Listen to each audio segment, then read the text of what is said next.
Hello good morning. र आज चाहिँ यसो बिहानी पख घुम्दै जाँदाखेरि खोबिल्टामा दुईवटा अन्डा देख्यो है।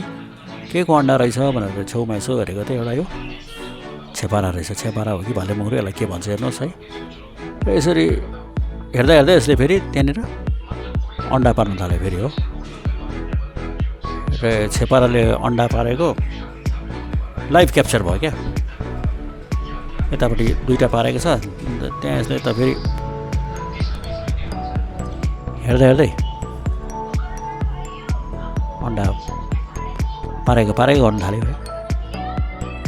र कम्तीमा यसले यहाँनिर 7-8वटा अन्डा पारेको कन्टिन्युस यहाँनिर हेर्दा हेर्दै हो।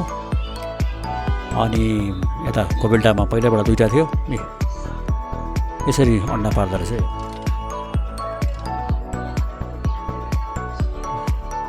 र यस्तो छेपाराले अन्डा पारेको यस्तो लाइभ कसैले पहिला देख्नु भएको थियो कि थिएन, यो चाहिँ लाइभ क्याप्चर भयो है।